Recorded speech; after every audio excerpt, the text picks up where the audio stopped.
Learn the most advanced recruiting techniques. Land the most desirable talent. Launch your company towards massive success. This is the Higher Power Radio Show with Rick Girard.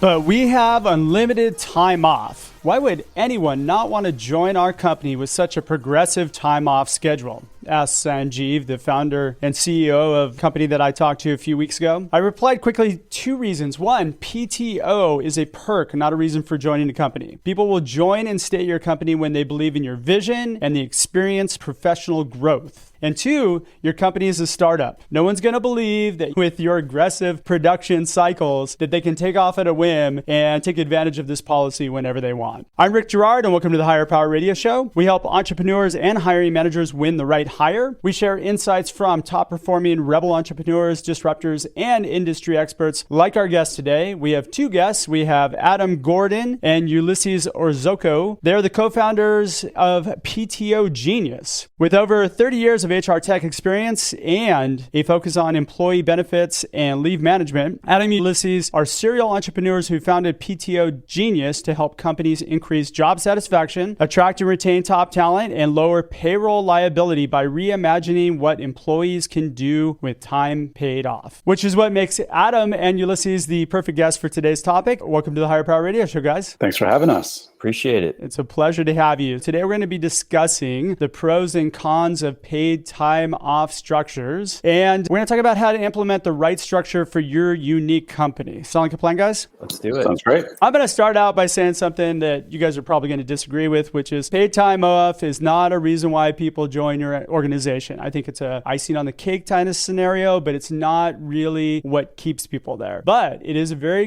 good snapshot of how you lead your organization. How you lead your paid time off program and how you come across and manage it is going to be indicative of your leadership style. Would you guys agree or disagree with that? Come on, fight me on it. I would agree. Paid time off could also be a reason that somebody might not join a company as well. Possibly. I haven't seen it too much, but I get if you're leaving a great benefits package to go to something that doesn't really have much, then there may be some issue there. Yeah. Let's talk about the challenges today with paid time off. You guys are experts in this. What are the companies facing as far as challenges go with establishing this particular piece of their framework? Some of the biggest challenges that we're seeing is that people just simply don't take as much time off with an unlimited PTO policy as they do with a traditional policy. There's been all sorts of articles written about it, all sorts of different reasons, right? I don't feel like I own that time. My manager's a little finicky, doesn't really let me go away since I don't have a bank of time. It makes it more difficult to have that conversation. And also, what a lot of people aren't talking about, the legal liability that you're trading off the financial liability for when it comes to unlimited paid time off. What is the legal liability? The unlimited PTO policy, in the way that most companies are managing it, is creating this unequal use of PTO. Let's say that you and I have similar job functions, but we have different managers. And you just so happen to be real friendly with your manager. He lets you go away, no problem. You go away whenever you want. My manager is a little tighter. I don't have such a great relationship with him. Mine is strict. Yours isn't. You go away. I don't get a chance to go away as much as you do. All of a sudden, 2 people with similar job functions don't have access to the same amount of PTO. And guess what? What if I'm a minority? Then that causes all sorts of problems. It creates this unequal use of PTO within the organization if you don't go about managing it the right way. And I get that. The fact of the matter is, if it's managed by or run by the hiring manager or your direct manager, you're going to come into problems with that. What's the solution to that? You have to be self-directed. You should just be able to set your own paid time off schedule. Yeah, that's kind of the challenge because that doesn't work for all organizations. When we have conversations with clients or potential clients that have these kind of policies, we have real talk with them and say, well, listen, are you really built for unlimited? In practice, it sounds great, but is your culture built for it? Well, Facebook does it, so why shouldn't we? Well, Facebook's got a pretty great culture. I mean, Facebook didn't start with an unlimited PTO policy. No. They moved into one after they realized that they have the culture to support it. People self-manage their PTO time for the most part there. The company that thrives under an unlimited PTO policy is one that has a culture that can support it. What culture can support an unlimited PTO program? It comes down to kind of 3 bedrock fundamentals. You have to have trust in your employees and their ability to go about doing the right thing, their ability to not go away for an unlimited amount of time, which we all know unlimited is just a misnomer. No one can take unlimited time off. You'll get fired. A company that has mutual respect, where employees respect management, management respects employees, and a company built on accountability, where you know that I don't have to be over the shoulders of my employees. I know that they're going to get things done. If you tie this around your corporate values, I think it's really important that you design your policies in and around your corporate values. So those have to be three things that are part of your corporate values. Trust, meaning no micromanagement. You just trust your people to make their own decisions and manage their work. That's hard for a lot of entrepreneurs to give up that much control. A lot of us entrepreneurs are not great with accountability. We tend to overmanage or micromanage a little bit. So how do you get somebody into that mindset where you're going to have to just back away and trust your employees? Or how do you recognize if it's even there? That can take time. I know for myself, early on in my career, I was really a general leading an army of one when I first got into sales. And then as I jumped into the entrepreneurial world, I realized, hey, as great or as talented as you think you are, Addam, you can't do everything. No. I did experience people that I thought couldn't handle those projects or tasks or do those things and I had to do it all. But then a beautiful thing happened. I ended up meeting some people along the way in my professional career that showed me that, hey, you're not the only person that can do these things, that can be relied upon, you can trust. And over time, I learned to be able to let the reins out a little bit. And once you start finding people that you can rely on, that you can trust, that can do those things with you, it's a beautiful thing, and that you can become a symphony and all really work together and all tackling a lot of things at once. I had the same problem that you had, especially if you're a high performing individual and all of a sudden now you're managing people. I didn't trust myself. So it was hard for me to trust other people. You have to trust yourself first. Right. Yeah. The mutual respect thing, let's talk about that. What does that mean in that corporate environment? What is this mutual respect concept, and how does that come into play for building out unlimited PTO? It all starts with the hiring process, where a lot of things begin. And respecting your employees enough to demonstrate to them that you trust them in order to accomplish the things you want to accomplish. Part of respect is, or at least the way that we've seen it and are starting to define it, is around the ability for the organization to empower the employee to be able to go about and do things. You're respecting the autonomy that I have in order to complete the tasks that I have at hand. And that comes from the top. That's hand in hand with trust. You have to trust them to give mutual respect. Yeah, and trust is one of those fundamental things when you're talking about high functioning teams. It has to start with vulnerability, then builds trust, and then that creates the ability for people to have healthy conflict, which leads to resolution and buy-in and eventually results. It all kind of trickles down, or trickles up, I should say, into not just kind of policy making, but just general management. That's such a great point. You're listening to the Higher Power Radio Show. I'm Rick Girard, your host. And for our podcast listeners, we're going to take a quick educational moment from our sponsors. Check out stridesearch.com. There you'll find additional resources to help you land great hires. Our guests today are Addam Gordon and Ulises Orozco. They are the co-founders of PTO Genius, and we're talking about paid time off. Actually, we're talking about what I like to call the pretend time off. We just talked a little bit about why it's important to your company to establish a PTO policy that's resonant with who your company is. But now we're going to talk a little bit about how to do it. When you look at your company values, I think I mentioned earlier, it's really important that you align your PTO policy with your values. What if your values are not an environment that's trust, mutual respect, and accountability? It's a high pressure sales environment where you got to come in and prove yourself. Is this going to be something that's going to work? It's not. Yeah, there you go. You want to expand on that, Addam? No, it's not. The philosophy that I have, and everyone can have a different opinion, is I believe that, and I learned this from experience. I learned that if you have to, for example, you mentioned looking over someone's shoulder or micromanaging them. I learned that if I have to do that, it's not my fault, it's theirs, because I made a mistake in the hiring process. Starting out with the right people in the organization is definitely the foundation to be able to build upon that, looking at potentially doing an unlimited PTO policy. If you don't have the right people, it's like trying to build a house on unstable foundation. So very true. And that's why it's really important that you hire against your corporate values, first and foremost. If your environment is a bunch of backstabbing guys who win at any cost, it's all about making money, that's fine and that's your environment. Stick with it. Don't hire really nice collaborative people and expect they're going to be successful there, and vice versa.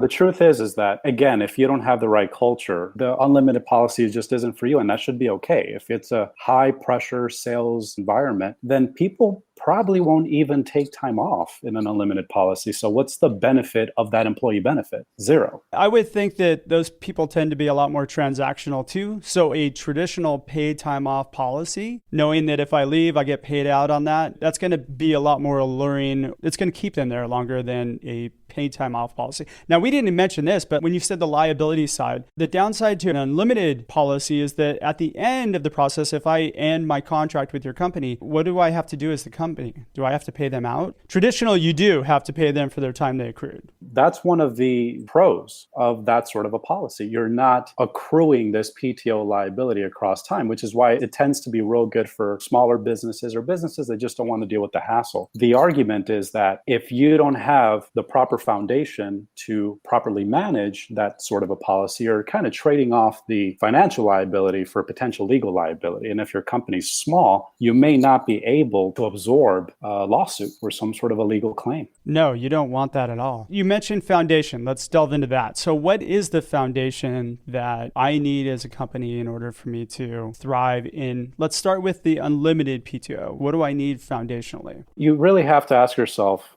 first and foremost, is my company really built for it? And that means, do we even look at paid time off as the right way, as a mechanism to leave work and unplug? The next thing I would do is just not call it unlimited, because that's wrong. What do you call it? I would call it a self-directed plan. Okay. Which is really what it should be. The ability for the employee to self-direct when they take off. And then, though, I would define bumpers or parameters or non-starters to that policy. Okay. Like, what are the things that I want to make sure the employees know so that there's no conflict? If I'm a CPA firm, sorry guys, during tax season, you just can't take away. Now, I feel like it's lazy on part of a lot of companies where essentially they have this unlimited PTO program, but they don't have it documented out. Your bumpers that you're putting in place, what are those bumpers? What do they look like? It ranges everything from what the expectation is of how much time they can actually get away, what the expectations are of the minimum amount of time that they should get away. If your culture is such that you want to encourage people to get away, you should put that in writing. Hey, we encourage people to recharge for at least a week or at least 2 weeks a year. Anything above and beyond that, great. And it has to be documented. It has to be documented. If not, you're not establishing that philosophy, right? Because it's one thing for someone to tell you that, but if it's in writing, it just solidifies that point that much more. That can be one of the downsides of unlimited PTO is expectations aren't clear. Uli, to your point, is making sure that people understand, assuming you have the foundation of the culture there and people understanding, when can I take this time off? There's a SHRM survey recently done that showed that on the average traditional PTO policy, people took 15 days off. And of the average unlimited PTO policy, the person took 13 days off. So it's not to say that a unlimited policy can't work. Uli said, Rick, for your audience, people that are in HR, entrepreneurs, it could be a great way to get the business started and then you grow from there. But it's making sure that there's clear expectations and people understand what's expected of them as the company grows. And that comes down from leadership, because if I'm reporting to my manager and my manager never really takes time off, I'm probably not going to feel so good about either requesting to be out or to go do that time for fear of potentially affecting my job security. So it really comes from the top down and really working on that culture to push that message out there. When you put these bumpers in place, what you do is you lay out, here's our policy. You have to give 2 weeks notice, transfer all that work over to your cohort or make sure that you're covered and there's plenty of notice, but it can't be denied or approved by the hiring manager. Yeah, that's how it works best. If there's no mechanism in place other than just the accountability of it. And this is the part in the policy that a lot of folks miss, which is the tracking of it in an unlimited policy transitions from reporting to someone and saying why you're going away, someone passed away or whatever it is, to now just keeping your team in the loop so that there's no loss of productivity within the organization. So things like company calendars, company PTO calendars that just say, okay, well, Rick is out the third week of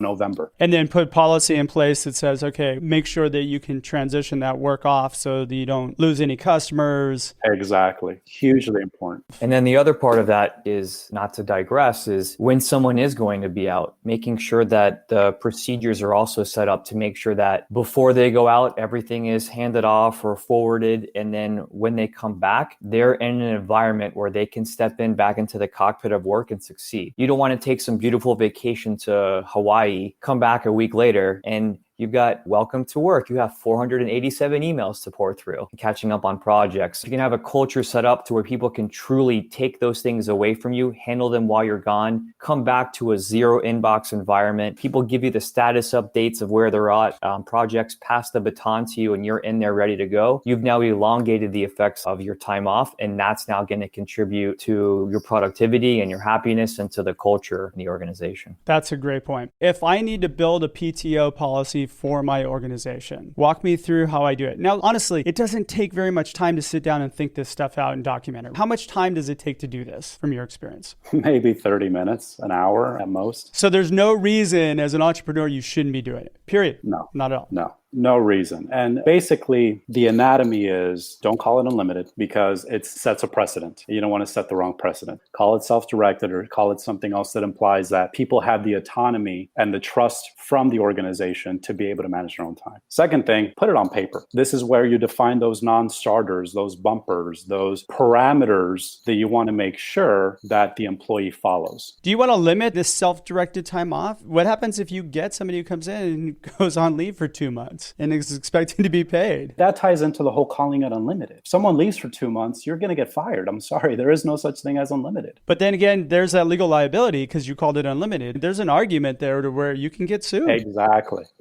Don't put yourself there. Yeah. So don't put yourself there. Don't get sued. You're too busy trying to run your company. Stop trying to defend your company against the fact that you named something incorrectly or the fact that one manager is tougher than the other. Just call it what it is, self-directed, and let people do their thing. Document it. Put your non-starters, put your things that are just, listen, you can't go away for 2 months solid. It's just not going to happen. Put all those things in there. That's called a leave of absence. Exactly. And then actually encourage time off in your policy. So write that down. And then the final piece, and this is where the success can really come in, is those handoff mechanisms. Put that in your policy too. We expect you 8 days before you go away to touch base with clients, to create a team of people to hand off work to, and then have those meetings whenever you need to have them. And then when you come back, have a debrief with those people. If you do that and you put that in writing, it makes not just handoffs that much more efficient, but it also makes your employee that much happier because when they come back, they feel like, oh, I'm not landing in those 246 emails that Addam sent. I like that point you just brought up, the proactive handoffs, letting your customers know maybe a week before. There's nothing more frustrating sometimes than sending an email and getting that response back that says, oh, I'm on vacation for any reason, contact this person. If they already know that that's going to happen, then again, that just makes your customer experience that much better. Absolutely. That's right. Well, shoot, guys, we're getting pretty close on time. What would be 2 or 3 key takeaways that you could give the audience so they can plug into their business today? Say first is really think about the kind of PTO policy that you want to offer. It doesn't mean you have to stick with that, but really think about what is important to you as the company of a culture, and then from there, build a policy around that. And proactive handoffs, like we talked about, those are hugely important, not just, again, to encourage people to get away, but to really allow them to feel regenerated and refreshed when they come back. Because like we talked about at the top of the hour, PTO has turned into pretend time off, and nobody wants that. And part of that is the fact that we're checking out of work, quote unquote, and then we're still getting buzzed as we're away. And when we're away, we should be away. That is so true. I just had a vacation last week for a couple of days and I was on my phone constantly. But we're entrepreneurs. We kind of have to accept that. Yeah, it's different when you're the entrepreneur, but yeah, you want your employees to be able to unplug so they can come back and bring their best selves to the organization. That is so very true. And with that, we're just about out of time for today's show. Addam and Ulises, thanks so much for your time investment today. And I want to welcome you guys to the Higher Power Radio community. Now, what would be the best way in which members of our community can reach you? They can hit up our website, which is ptogenius.com. If they want to email us, they can do it hello@ptogenius.com. And they can also find both of us on LinkedIn and Twitter. You can search Addam P. Gordon or Ulises I. Orozco, Orozco. Perfect. All right. I want to thank our listening audience for tuning into this week's episode of Higher Power. A quick thanks to our team, Christopher Decker, Andrea Ballin, and Ayla Gerard. If you're listening to the podcast, please subscribe, review, and share. We love your feedback. After all, the show's about you. You can join the Higher Power Radio community at Higher, H-I-R-E, Power, P-O-W-E-R, radio, R-A-D-I-O.com. Or you can drop me an email at rick@stridesearch.com with any suggestions. Tune in next week. Our guest is going to be Jay Prasad. He is the Chief Strategy Officer for LiveRamp TV. I'm your host, Rick Gerard, and you've been listening to the Higher Power Radio Show. Aloha. Thank you for listening to Higher Power Radio. Catch our LinkedIn Live show every Tuesday at noon or download the podcast on iHeartRadio, iTunes, YouTube, or your favorite podcast platform.